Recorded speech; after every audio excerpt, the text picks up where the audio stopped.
Just like most traders, I started out trading stocks, futures and commodities by way of the news, government reports, crop reports, the occasional tip, and a gut feel. Needless to say, these were not very effective.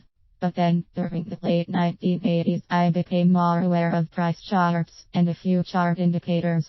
The chart indicators got me excited, as I thought at the time that I had stumbled upon a way to know in advance what the market was going to do next. The stochastic oscillator was really intriguing, and it almost appeared to predict when the market would move up or down. But again, like most have discovered, these indicators don't really predict.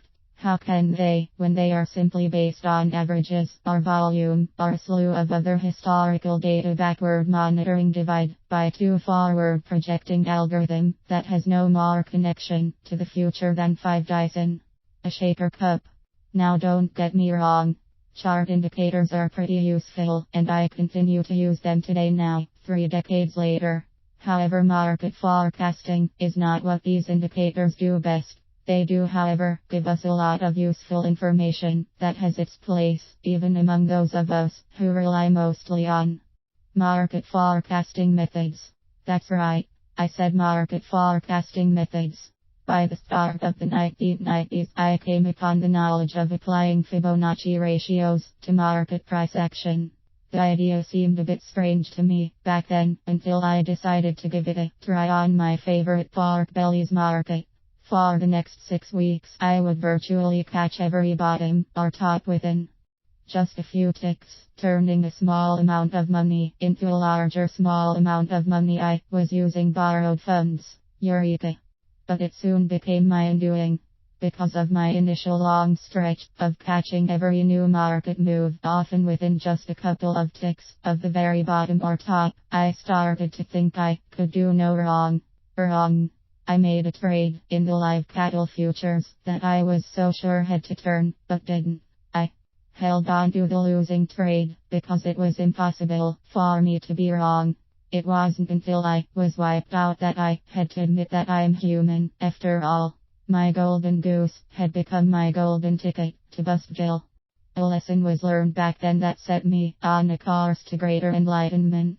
Market forecasting was in fact possible.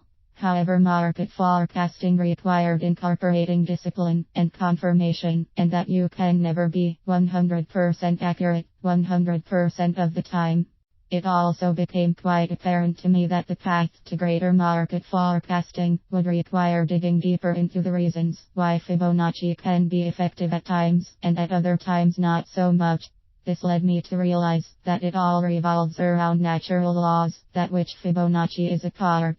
My search into the realm of natural laws brought me to the teachings of W.D. Gann.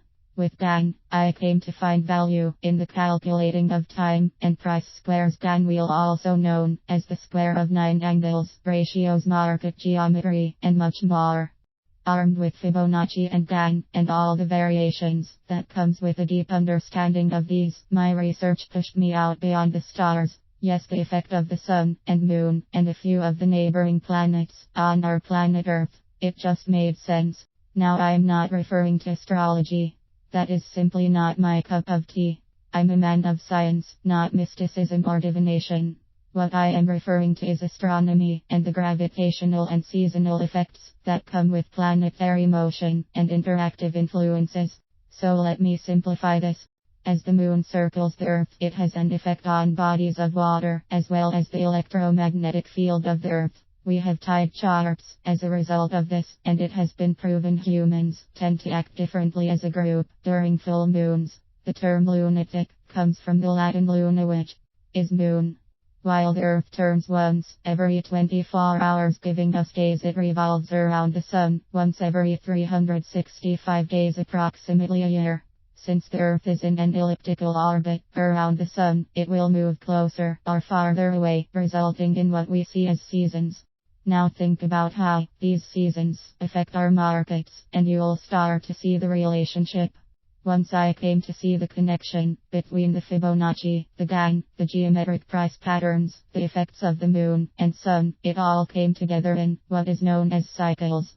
the 24-hour cycle day, the 90-day cycle season, the 365-day cycle year, the moon cycle, and all kinds of other cycles happening at the same time, but at varying degrees with different effects on different markets.